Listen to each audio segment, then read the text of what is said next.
Welcome to the Josh Hall Web Design Show. Helping you build better websites and create a web design business that gives you freedom and a lifestyle you love. Hello, friends. Welcome into episode 73. In this one, we're going to be talking about white labeling your web design services, and more specifically, how to do it successfully. Additionally, we're also going to be talking about how to add in secondary services and white labeling into your web design business. And there's a lot of pros and benefits to doing so. If you're not familiar with the term white labeling, it essentially means that you, as the web designer, are just doing the design and development, but you're working with a company or a trusted partner who is actually doing the sales, the marketing, and is often working with the client. So you may or may not be working directly with clients if you're a white label designer. For this talk, I wanted to bring somebody in very special and somebody who has a different perspective on this topic. This is Kirby Hasseman. He is the CEO of Hasseman Marketing.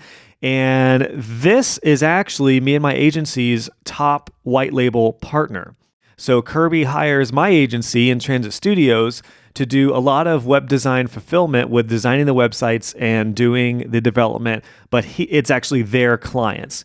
And actually, this came about, you'll hear my CEO, Eric, you'll hear him come up in this talk a lot. This was his white label partner, and then when Eric and I merged together and I sold the business, Kirby ended up getting a whole new set of services with our combined teams, and now we're able to fulfill a lot more services faster for Kirby on a whole new level. So the cool thing about this talk is I wanted to bring somebody in who is not the web designer, but is the partner. So you're actually going to hear from his perspective on what he looks for in a white label web design partner. And now he had some trials and failures finding the right fit before finding Eric, which you'll hear about. And I think that's going to be really beneficial to those of you who want to do white label web design, because you're going to know what it takes from the other side and what they're expecting and what's going to help you get white label web design jobs. Because there's a lot of pros to web design or doing white label and web design. It's a great way to work remotely with people that aren't in your area. So if you're in a location in the world where your ideal clients are not near you,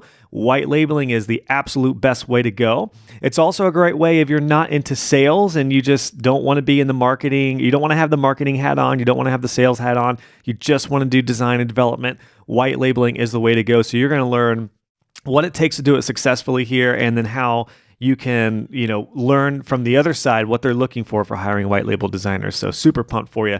Kirby is also the author of a book called The Give First Economy. It's actually on my reading list. I haven't read it yet, but it's on my list and I'm excited to dive into it. And we talk about that and hear how impactful it is to give first. So really excited for you to hear from Kirby what people are looking for in white label web design partners. Before we dive in, though, this episode is presented by my Divi WordPress beginners course. If you're just getting into web design and you're thinking about getting into white label, the best industry I personally find for white labeling is Divi, because there are so many people who are doing the sales and marketing and are looking for trusted Divi WordPress web designers.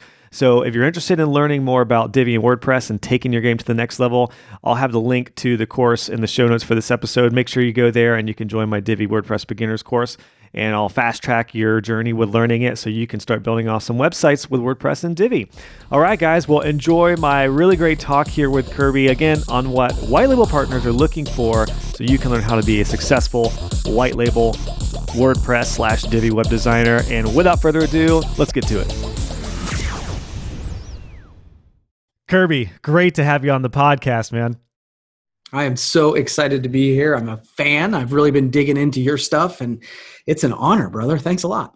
Well, it's great to have you on. I'd love to start off because we're going to have an interesting conversation here. Before we went live, you said, you're not a web designer yourself, but you are a marketing guy. And I told you I'd love to take this conversation in kind of two different areas. One is why having secondary work like print design or graphic design can really benefit web designers. But then also, I'm really curious to hear from you, since you're somebody who hires white label web designers, what you look for as a marketing guy, which I think is going to be super valuable. So before we dive into it, man, I'd love to start out with just hearing where you are and then what you do exactly. Absolutely. So, I have essentially what I like to call sort of a full service marketing agency. We're located in Coshocton, Ohio. And so it's a small town. And your trivia for the day, Josh, is that Coshocton, Ohio, it's a town of about 11,000 people. It's actually the birthplace of promotional products. So the actual first promotional product was printed in Coshocton, Ohio, sort of the takeoff to that industry. So what is now a $25 billion industry of shirts and calendars and coffee mugs and all that sort of thing, that was actually started right here in this small town. But like I said, full service marketing agency. I actually started on the promo side. So I was a salesperson for a big company that did that sort of thing. But my background in college and then just as I got out of college was in video. And so clients would come to me and say, hey, can you do video for me? And, after saying no enough, you finally go, okay, there's a demand here. And so convinced one of my friends who was an entrepreneur in town to pay me in advance for a big video job he wanted. And that allowed me to buy my equipment. So then we went from promo to video, both. Then we kind of just continued to add services. So next thing you know, we're doing social media, we're doing video production in-house, we're doing graphic design, and we invested in production print as well. And honestly, and I think you'll appreciate this, Josh, our final frontier was web design.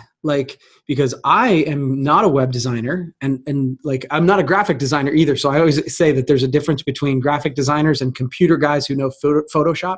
They're not the same.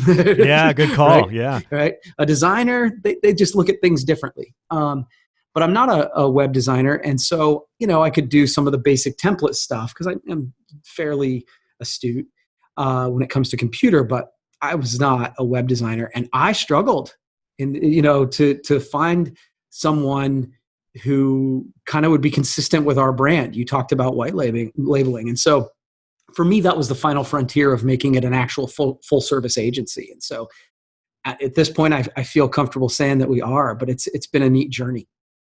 Yeah, that's awesome. And it is kind of a wild world, the design world and promotional product world. I spent some time in there because I did print design and graphic design. I don't know how much you know about my story, Kirby, but I did graphic design and print before I ever did web. So I was very familiar with that. And then it naturally transitioned into web and I did it alongside it. It really did open a lot of doors for web design, but I got to the point where probably like you with web design, you figured out, that's maybe not something you're best suited for. You have the time to learn, so you want to hire it out. It's kind of how I approached my business with print design and stuff. So it's pretty cool though. I love the freedom of the design world in general, even outside of web design. In any sort of marketing, you can kind of pick and choose what you want to do, right? You can decide what you're interested in, what you feel like is most profitable for you, and run with it. Yeah. Well, and I think, one of the things that I always am careful about and concerned about is when you are a jack of all trades, a master of none, right? That you can get into trouble. And so we try to have people in the building who specifically focus on that. So that's what I mean by when we got a designer, he's our designer guy, right? And then you've got a video person, and that's the person who works on that. So as a company, we're able to offer all these things. But to your point, we have a go-to person in each one of those areas who actually can speak the language and do the work. And to me, that's sort of the way it does it. And if not, it makes sense to partner with somebody that you trust. Yeah. And that's the beauty about, as web designers, the position we're in is because we can make these relationships with folks like yourself to be a really good resource for ongoing work. And it can really be such a beneficial win-win type of situation. And I'm interested to hear, I guess I'd almost like to start out with the white labeling stuff, because my now CEO, Eric, we were joking before we went live, I've heard your name a lot this year. He's like, yeah, so Kirby has, no, it's all good. It's all good things. He's like, yeah, Kirby's got us on a project, or I'm doing some projects for Kirby. And he was like, you should really talk to Kirby. So I'm ecstatic to finally talk with you. But the reason I say that is Eric, before taking over my business, he did mostly white labeling with you. He had a lot of local clients as well, but the bulk of his work was recurring income with you, with doing the ongoing white labeling work. And it's a great position for us to be in, quite frankly, on our end, because folks like yourself are doing the sales, you're getting the clients, and then we're doing the work. We're doing the fulfillment. I'd actually love to hear really quick, how did you meet Eric? How did he, and this is hopefully just a good reference point for anyone wanting to do Divi or any type of white labeling web design. How did you meet Eric? And then how did he come through for you? And how did you decide to land on him as your kind of trusted designer? Yeah. So kind of an interesting story with Eric is Eric was my pastor. His background is in being a pastor and relocating churches and stuff like that. And so when he came to Coshocton, we met via the church. And but one of the things you notice immediately about Eric, even when he was in that capacity, is very entrepreneurial guy. So all of a sudden we are having coffee in the morning, having breakfast, and we're picking each other's brain about, even then it's like, how do we communicate best with the church, or how do we do this, or how do we do that? And so we developed just sort of a great relationship, just foundationally, right there. And when he ended up moving to Virginia, just because we had that relationship, we kind of kept that going. And Eric was trying to, he actually sold some promotional stuff for us down in his area here and there, but he kind of landed on, the web design, which he had done throughout. He's like, this is where I'm really well suited. And in the interest of transparency, I've always known that web design was something I should offer because because we do video. I mean, if you think about it, all the stuff that we do, graphic design, video, sort of consulting, and then you add the branded merchandise into it, people naturally came to us and said, okay, cool, but can you do us a website? Sure. And so for a while I was like, not really. And then I partnered with someone, nice guy, but you know how this goes, where you quickly realize that that you just don't operate a business in the same way. And one of the things that I ran into with it is that my business is, I always say I'm in the business of making promises for other people. And so it's really important that I make promises for people who keep their promises. Gotcha. Right? And so my relationship with this particular person, he was an overpromise, underdeliver kind of person. And that is if you want me to be your sales team, which you just talked about, right? I don't like that at all, right? Like, so we had project after project where he'd say, take 2 weeks to put this together. And 2 months later, I'm getting emails from a client saying, where is it?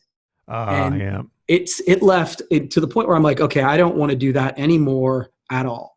And so honestly, for years after I kind of severed that relationship, people would say, do you do websites? And the answer was a resounding no, because I just couldn't find somebody who I felt was completely in tune with sort of what I wanted to do from a communications perspective. And so then when Eric started doing it, I'm like, okay, well, can you help me with my website? Let's start there so I can test how this goes. And the relationship just kind of grew, because the thing about Eric is he is incredibly good at communication. It's the thing I brag on him and you guys all the time, is like, when you email you guys, we get a response. Yeah. That sounds so oversimplified, but it's not done. No, particularly not even just with web designers, in the creative field in general, yes, because creatives struggle with communication. I don't know what it is. That's honestly, I think, what separated myself, and it's definitely what separated Eric, as you found out. It's also one of the big reasons I was attracted to Eric with bringing somebody into my business, is I wanted somebody who, above all, could communicate. Like, you can work out the technical and design stuff and all that stuff. That's stuff that can be learned. Communication is much harder to be learned. No, I literally could not agree more. And honestly, and it's one of the reasons why Eric and we started working together. It's like, we got design. What you tell us what you need, we'll give you all the beautiful stuff you want. But it needs to be formatted a certain way. And he the other thing he was great with was just educating us on being able to speak the language a little better. Oh, okay. With our clients, to say, well, here's why you should use a WordPress site, and here's why you should do this, and here's why you should do this. So that we're not experts, but we can speak the language enough to bridge the gap from someone who knows nothing to the expert. And so, but that communication piece, it cannot be overstated. It is. It's tough to say. I was going to say it's definitely more important than design and technical aspects. Like I said, those are really important. However, you can be the best designer in the world, but if you can't communicate, and more importantly, if you can't get stuff done on time, that's a big, big problem. Well, it's one of the things that we talk about with video in our business. I always tell people, it's like, if I tell you a month. It's going to take a month to do this video, which, that's fine. That's a reasonable amount of time. If I come to you in 2 weeks and say, hey, I've got the video complete. Now, I might even tell them it's a rough draft, but we're pretty close, right? If I give you something, I tell you a month and I give it to you in 2 weeks, the person's like, oh my God, this looks amazing. Yeah. And, I can't believe you got it done in that amount of time. This looks great. There's a little spelling error on the da-da-da-da-da, but that's not a big deal. Just fix that and we're good. If you do that exact same sequence and it's a month and I bring it to you in 6 weeks, the immediate answer is this better be good. Just because it's 2 weeks It's behind. 2 weeks late. And so now they're like, it's 2 weeks late and there's a misspelling, same damn video. But all of a sudden, the consumer experience is totally different. What a great, well, that's such a great lesson. And it just goes back to under promise, over deliver. It's Amazon 101. This is why when you order something from Amazon, it's like your package will be there in 3 to 5 business days. Then it shows up the next day. You're like, holy crap, this is awesome. Yes. It's the same, like whatever jank product you got, but it is just the customer experience is huge. So, wow, we've already hit on a couple great things right there. I don't want to overlook those. One was communication. Communicating is more important than anything, particularly as a white label designer. You had talked about an interesting point there that Eric kind of empowered you to talk the language. I actually spoke with a colleague of mine, Gino, on episode 15, and we talked about white labeling, and he said the exact same thing because his agency does more white labeling than anything.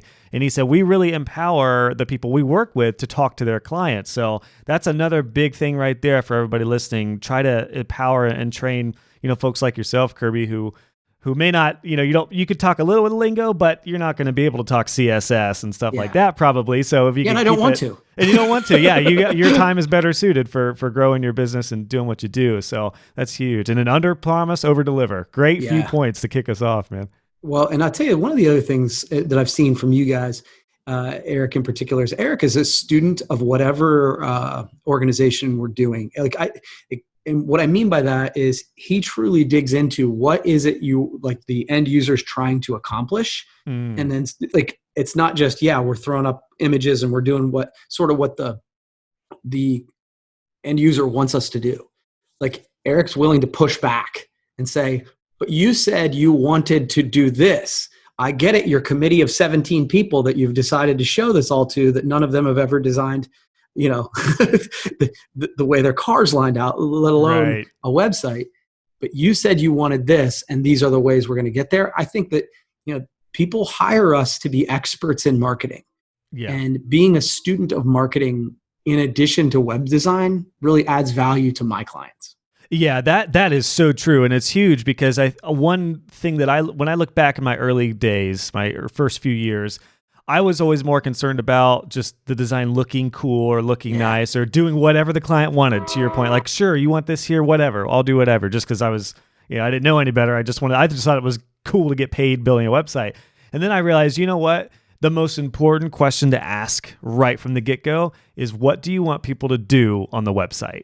And then that's going to help you decide what type of journey to take them on. It's going to make all of your decisions for the website and your clients' decisions so much better. And it's going to help with that pushback, whether it's you're working with one person or, God forbid, 17 on a board. That is not something I would advise doing. Try to always limit it to no more than 2 people because you get too many cooks in the kitchen. It's rough. But that idea of making sure the goal is in mind, and then you can use that as your foundation to build off, that is huge. And I know it's probably a little bit different with print and design, but video, I'm sure you could utilize that too. But particularly for websites where you're actually crafting a journey, that is key. And that's really cool to hear that. I mean, I'm sure Eric's going to listen to this, and we're probably going to try to make him blush. But yeah, it's one reason I wanted to bring somebody into my business who would take care of my clients with that same idea. And it's a perfect thought for anyone who wants to white label and be a Divi web designer, white labeler designer. You have to make sure the people you work with know you have the interests of them and their clients in mind. You're not just in it to design something nice and make a quick buck. You actually want to help everybody who's involved.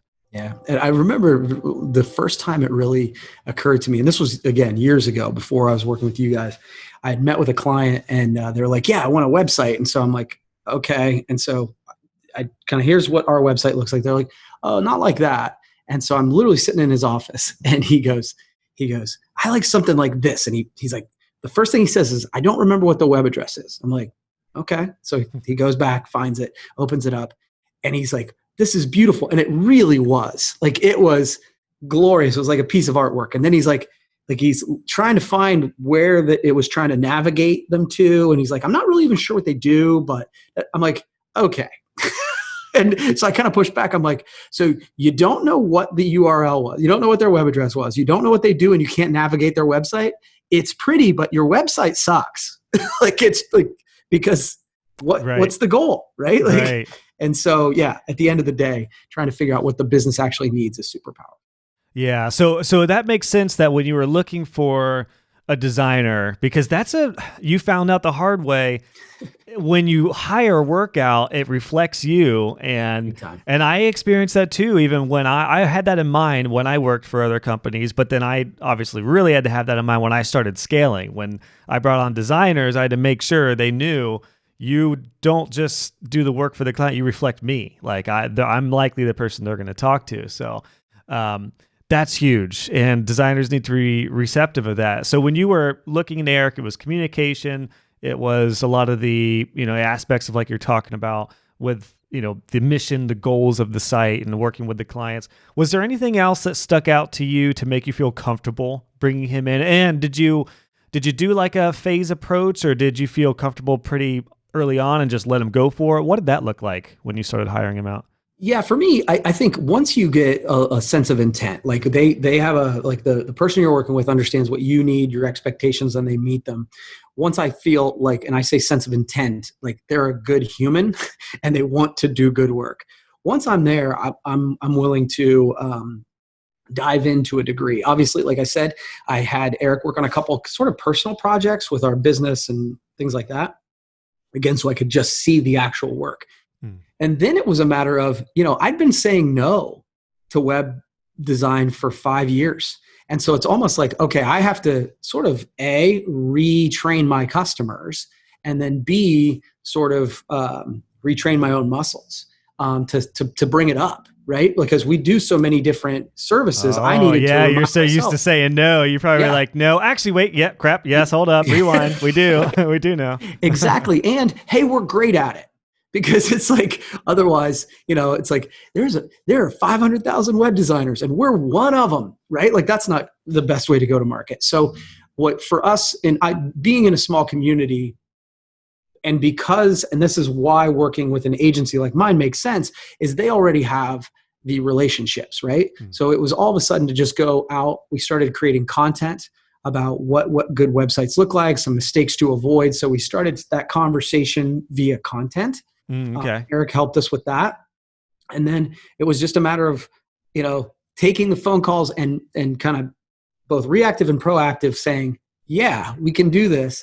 And then the other thing we did is we really worked through the process of what that looks like, because like Eric and I have a great individual relationship, but I have other salespeople. And so we had to create a process in which I didn't have some random salesperson in a different part of the state making promises that Eric's like, wait, that isn't what we should do. Gotcha. So it was really important to us to create a process to say, okay, once you have somebody interested, what's the next step? Okay. And so our process is that we get Eric involved really early, because, and we went ahead and he has his own email through us. So every communication looks like it's coming directly from us and that sort of thing. And so my thought was, look, if I have somebody and I'm going to try and meet with them, then Eric's going to need to arm me with all the questions, right? Or if we have that kind of relationship, I can just introduce those two. Once I kind of bird dog the opportunity, I put it in Eric's hands, and then he keeps me in the loop the whole time. And so that was one of the next big things, is how do we create a process that is seamless, not only for us, but for you guys and for the client. And the other thing that Eric does, and literally I got an email this morning, and I think this is super smart. And I'm sure you guys do this all the time, but once just the very basic rough outline of a website is put together, Eric does a Loom video Yep. and explains the process and why the decisions have been made. And like, these are foundational colors, this sort of thing. And it is funny how quickly you get clients involved where they're like, again, back to that expectation. I didn't expect anything this soon. This looks amazing.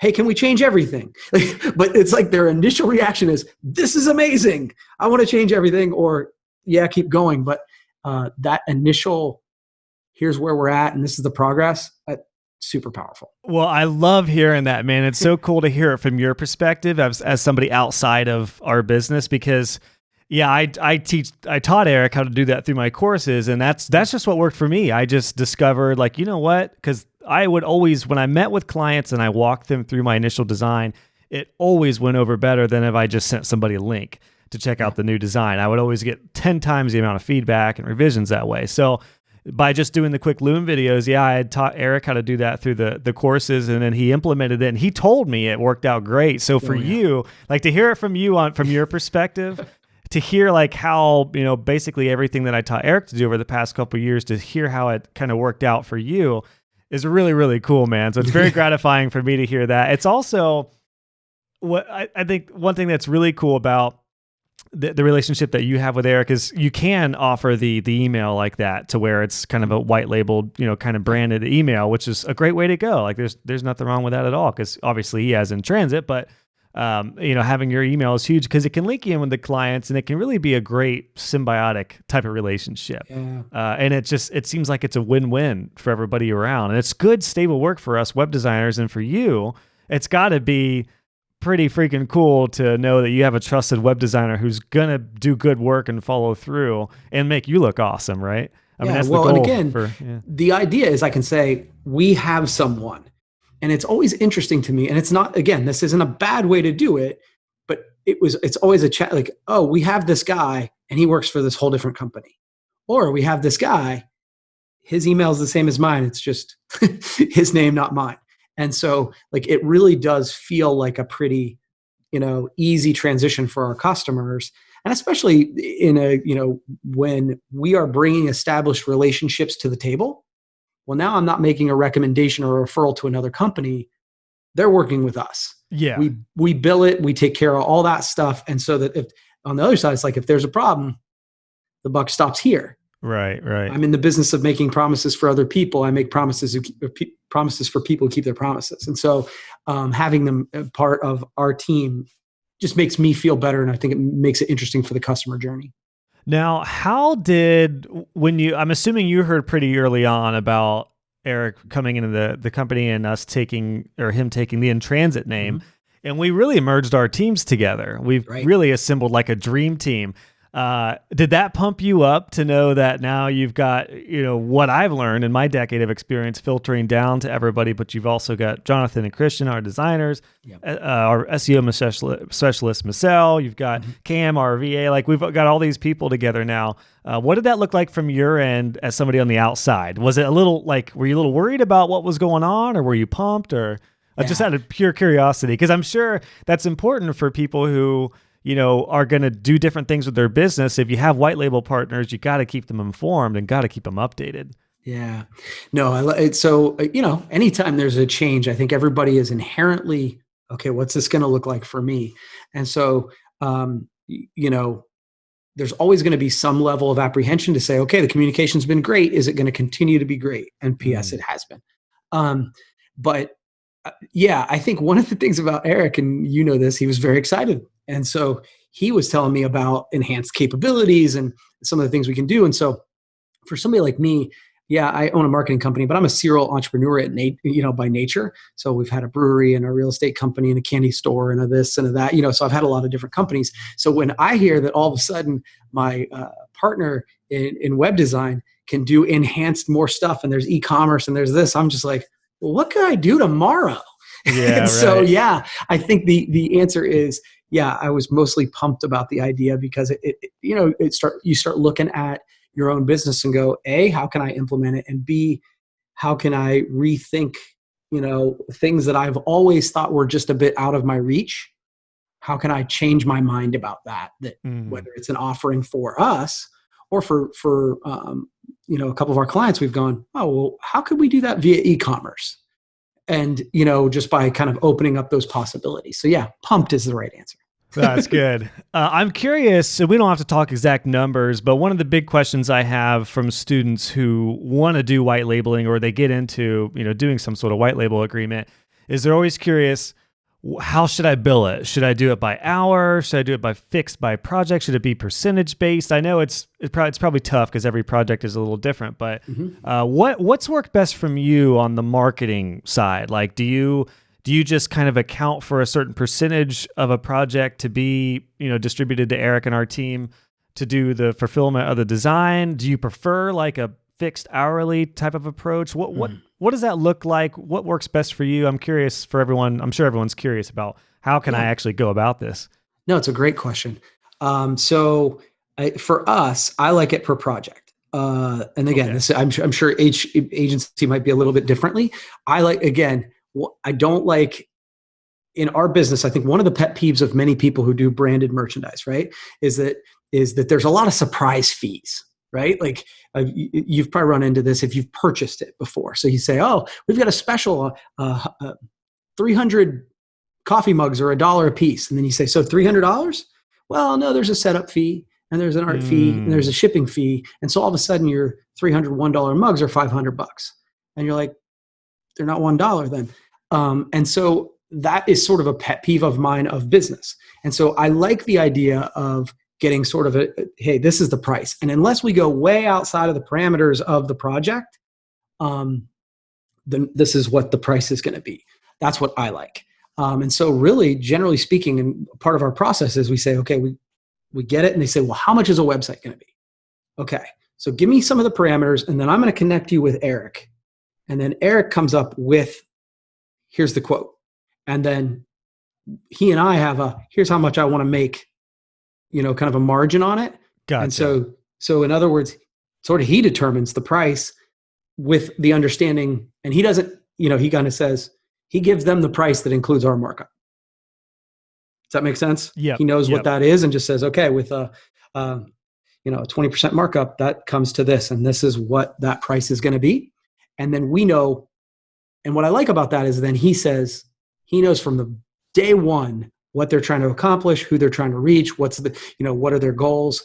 And so that we're designing a website that actually works for their business. And he knows the questions to ask. So for me, that's what we like to do. That's great. So he comes in almost more like certainly not a salesperson, I would say, but more as like the proposal, the proposal stage, to where you guys work that out. Right? Yeah, he knows ideally how much time is going to be involved, and then just the markup for your end, because you are doing a lot of, I'm sure, the client facing stuff. I'm sure there's some project management inevitably that a web designer is going to do, but primarily that's very fair that, figure out how much you would want to make on a project. But then, if you're handling the client stuff and offboarding, a lot of these other things that we don't have to do now as designers, if we're white labeling, that needs to be factored in. And I think that makes total sense. And it's a great way to go, because I imagine if you just had a package pricing. Yeah, I don't like that. Because it never falls in that. It never falls in. Yeah. I always have. And what I tell all my students, and I show this because I have a potential client page that I show in my business course where I talk about the different price ranges, but it's always starting at. It's never, this is our for sure package. It's always starting out with web design, because there's not one web project that is exactly the same. They're always a little different. So you got to account for that. Well, and like for us, and again, because we've got a great relationship with you guys, like he'll call and be like, hey, they want some drone footage to go on their homepage. Can you go down to this one? Like, we were working on a construction company's project. They're like, so we went, once every 3 weeks and took drone footage of the project and then we just sent that to him. And okay. And we looked at that as like, okay, this is our client. We're making a little bit on the website. We probably lost a little bit over here on this, but now they're going to call us back. Like I'm all about creating 20-year customers, right? Nice. And so there are times where I'm willing to take a little bit of a bath on a little tiny project in order to make their website look good. So then we, continue that long-term relationship. Yeah, I know. From the web design perspective, I'm always all about reducing the initial build of a project if we get them on our hosting and maintenance, because I know that's going to account for a lot more in the next decade or so than a one and done type of project. Yeah. Speaking of hosting and maintenance, do you guys offer that as a service, and then Eric fulfills it, or what is that? How has that looked for you guys? Because I know maintenance and hosting it's a trickier ball game when you're talking about anything recurring. You talked about those fixed hidden costs, or those surprises. I imagine you guys are letting your clients know about that from the web design perspective too. And again, that's where having Eric a part of that conversation from literally day one is so valuable. Yeah, we build those. So we build those from our clients. Now, what's helpful for us is we do social media management for clients too. So it isn't that far out of the realm for us to be doing a monthly billing cycle. And then we just, again, same thing. We have worked with you guys and said, look, this is how much you're going to charge us. This is how much we're going to, and we don't make very much at all, but it's just a little bit of a nominal fee to manage that sort of monthly fee. And then, but yeah, it's not a hidden cost if we tell you up front. Nice. You know what I mean? For you guys, it may not be terribly profitable every month, but it's a great way to stay front in mind. Well, that's it with your clients. And I'm sure that leads to other type of services. So exactly. Yeah, so that's great. That we covered a lot of great things from the white labeling aspect, and it was really interesting hearing your side, Kirby, as the marketing kind of person, because I just usually talk to web designers. So it's cool to hear what has not worked for you with the previous designer, and more importantly, what has worked for you with Eric and my team now. Now, I think it's a great segue to what we talked about with some of those secondary services. So like I said, I found those to be super, super valuable for many years. I did end up cutting off my print and graphic design simply because I was so busy and actually the true reason is because I was really doing much more with design, maintenance, and SEO. And I'd also just started this endeavor at joshhall.co. So I realized something had to give, and I found myself working on a business card for a couple $100 while I had this $4,000 project sitting on the side. So I realized, okay, I'm past the point where I need to have the graphic design to open up these doors. I've got, plenty of opportunities, and I've got like a pipeline of projects. So, but the idea of secondary work, I think, is really beneficial. And you just talked about it. Social media is a great thing that feeds into maintenance and even like video, print design, graphic design, things that are seemingly unrelated. Inevitably, clients are going to be like, "Oh, my business card is great." Did I see that you guys did websites too? Like, it really opens doors like that. I've got some of my best projects from doing a business card or doing a brochure. So I guess I'm trying to think of the best question to start with this. For you, you're very entrepreneurial and everything, but when you started this business, did you have the idea of having a lot of different services that really work in like this synergistic kind of way? Or did you think did you think you were just going to focus on one and run with it? What did that look like? No, I would love to tell you I had this grand vision, right? Like, but the reality of it is I left a salary position with benefits, they had daycare, the whole 9 yards, because I was entrepreneurial, but I don't know that I knew the name for it, right? I hated that I was working 80 hours a week, but being paid for 40. And my wife was in sales at the time. And I noticed that every single time we needed more money around the holidays or where it was, she just worked harder and then ultimately made more money. And to me, I'm like, that's what I want. And so I left the benefits and went into a straight commission sales job, literally straight commission. You don't sell anything, you don't make anything. And that was in promotional products, that was in branded merchandise. And so, and that went well. Like, again, first 12 months of any endeavor like that's tough, but you start rolling into it and you're like, man, this is great.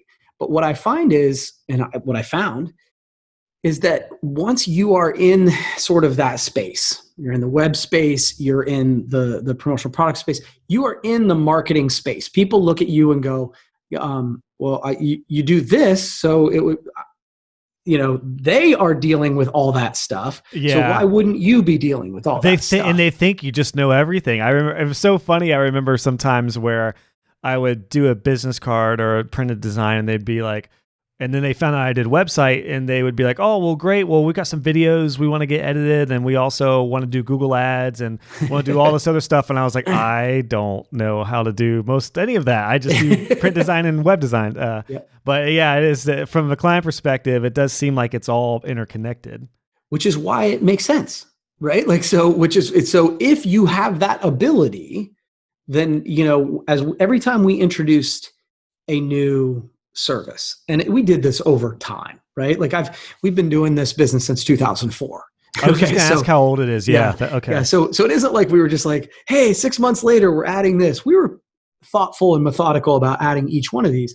But one of the things that, once I started doing video, because that was sort of the next pantheon. And by the way, I was sort of a sole entrepreneur at that point, right? So I was doing the promo side on this side and I was doing video side, and it was all me. But my buyers were the same. They were exactly the same. I didn't do some grand marketing scheme to grow that side of the business. I just called the people who were already doing business with me and going, hey, you already trust me with your brand. We also do video in-house now. You do. And, 4 of them would say, okay, great, let's do a video. And as you grow something like that, that was all I needed. My most recent investment really was the print. About 2 years ago, we bought printing equipment and brought it in-house. We'd outsourced print for years. Yeah. But again, methodical, took a lot of time. And our whole initial scheme was to go, we now offer print. We put your logo on t-shirts. Now we want to put it on your brochures and all that sort of thing. And the whole piece was, these folks are already buying from us. We just need to let them know about the new service. And I have to think that website, if you are a web designer and you offer some additional services, that would be very similar. It's very similar. It's also a win for the client, I feel like, because going back to what you said early on, the danger of that is being a jack of all trades, master of none. So if you do web design and social media and video and print marketing, which I did a lot of that, chances are you're not going to be great at all of them, but you can be pretty dang good. And then the areas that you need help with or don't know about, you can always find partners like you have with Eric and in other areas. I don't know if you do social media all in-house or outsource any of that, but there's all these things that are pretty easy to find partners in your area, especially, or even global. Just like for what I'm sure you did, so same thing is true. Like, say that your audience is listening to this and oh, well, great. I guess all our people do buy pens or calendars or whatever. There are distributors in whatever area you are from our industry who would be happy to partner with and figure out a way to kind of coordinate that. So the partners are the way that you can fill in and not have to be a jack of all trades. You just have to have a gal. Yes. Yep. A quote unquote person or partner in that area. It really does. It all feeds each other. And I actually have found it to be very powerful to be a connector for your clients, because if they know, like, and trust you, and then if you do a handful of services, they'll likely ask you about, well, like for years, I always got asked if I did social media. I don't do social media, but I made connections over the years with people who I know, like, and trust who do that. And there was a lot of power in that for me, because I became like their trusted referral source. And then inevitably the social media people would be like, dude, thank you so much for sending a referral. We'll keep an eye out for web designers or web design clients. And then when they'd get a web design lead, they'd send it over to me. So it really works out well. And there's just a lot of power in that. You don't have to do all the work, but if you can surround yourself and build a network, and I know that's easier said than done, but it really doesn't take that long, particularly what I'm building with this endeavor is an amazing network of web designers, and pretty much anyone who is involved with me. If you're a student of one of my courses, you pretty much automatically have access to my network. So it's a really powerful spot to be in. I just love how that works between the secondary services and these different worlds that, again, are very close. They're fairly interconnected. One of the things you said was, it takes time, and you say it's hard to build a network. It's actually not that hard. It does take time, and there's a difference between, it taking a long time versus it being difficult. And I think one of the things that you do that make it fairly easy is that you're thinking of the client first. If ultimately you are, I call it the give first economy. If you are providing value over time, people will be naturally, because you've helped them, right? And so I think where we get in trouble is that we look at me first. And if you are connecting, man, I'd love to take your money, but this person would do a better job for you. Everybody remembers that because you're providing everybody value. And I think when you have that mentality, building a network it still takes time, but it's not that hard. That's a great differentiation between something taking some time and something being hard, because I do think people say, well, it's taking a year. Man, this is hard. actually, it might not be that hard. It just takes some time to do that. Although there are ways to expedite your network and stuff like that. And you actually, as a web designer, you don't need too many. Like if you find one person who does social media, if you're connected with somebody like me who has a lot of resources, there you go. It actually can be fairly expedited, at least for the main services. I was going to say too, I've also found it to be a really good chance to upsell later on. So like if a client does a website with you, in your case, maybe they do some coffee mugs or some print material. And then 3 months later, they're like, hey, we want to do some more. And then we're also, our website sucks. Do you guys do websites?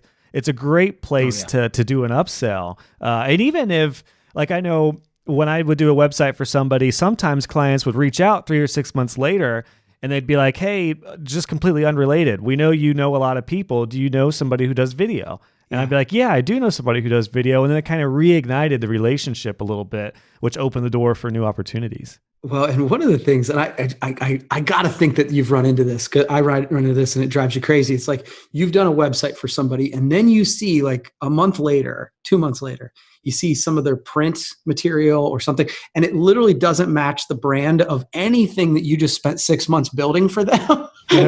Like that's maddening too, because you're like, we worked so hard to create this sort of marketing piece for you, but in every other aspect of what you're doing, your marketing, it's not matching. And it's like when you have the ability to go, okay, we did your website for you, but none of your t-shirts look like you have different logos. You need to talk to my person.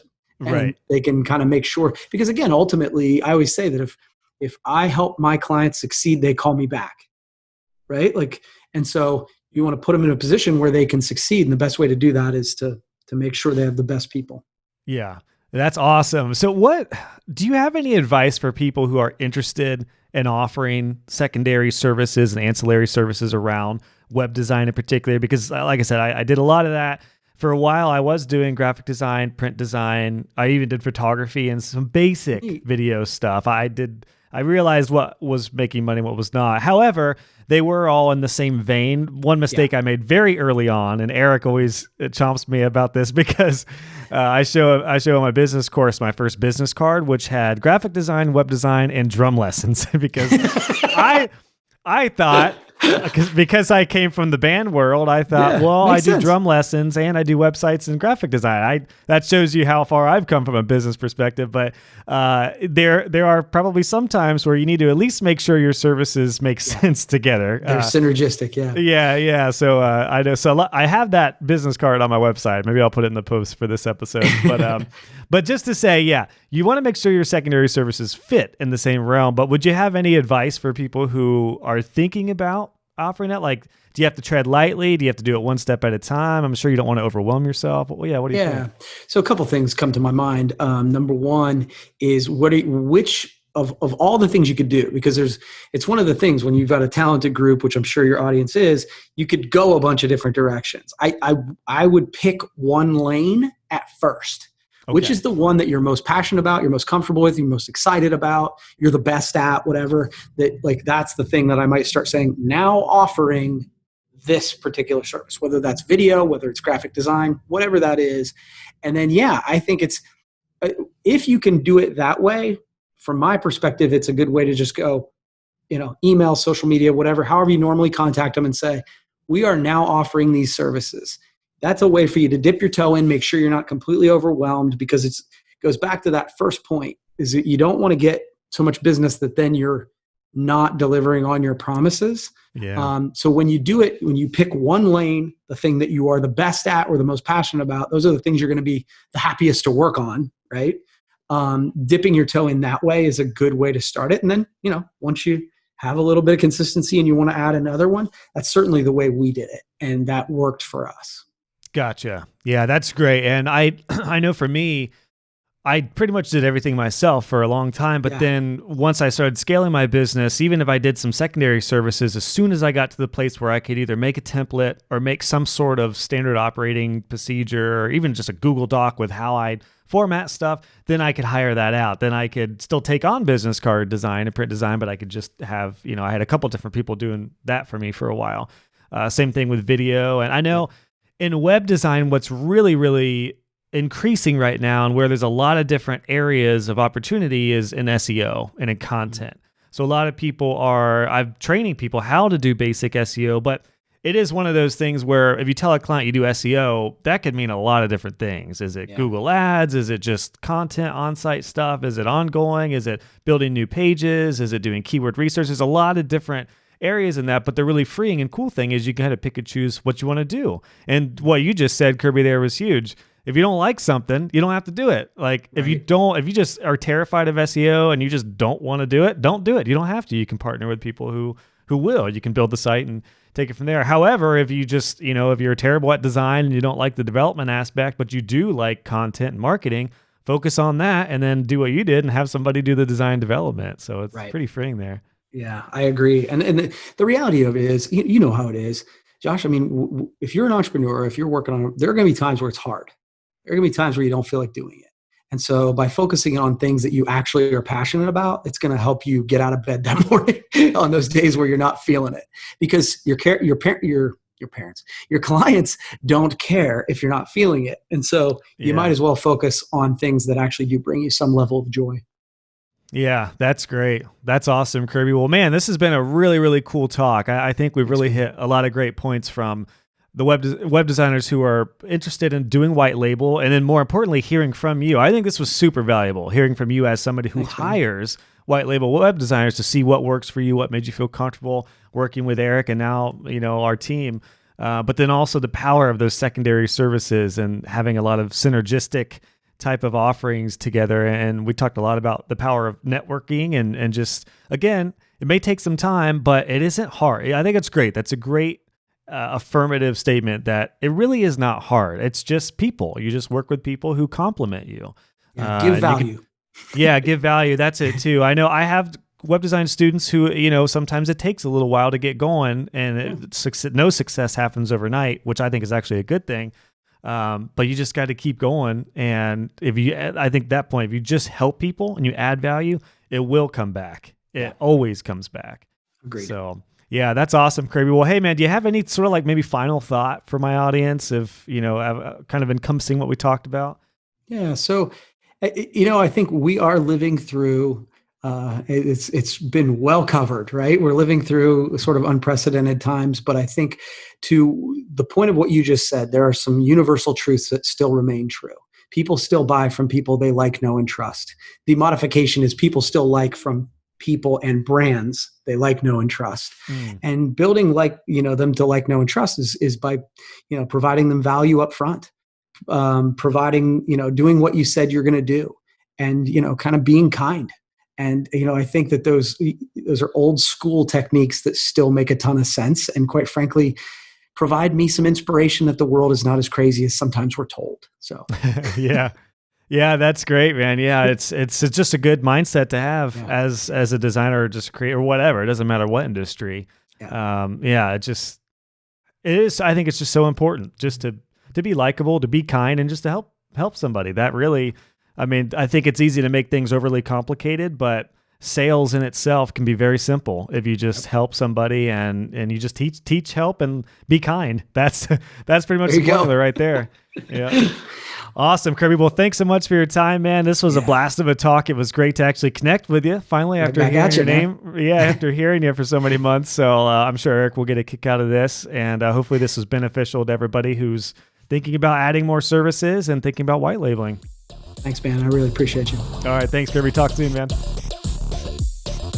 Hey guys and gals, just wanted to pop in with a couple things before you head out. If you enjoyed this episode, please consider leaving a review on iTunes or wherever you listen to this podcast. I would love to hear your feedback, and it will also help other web designers find the show.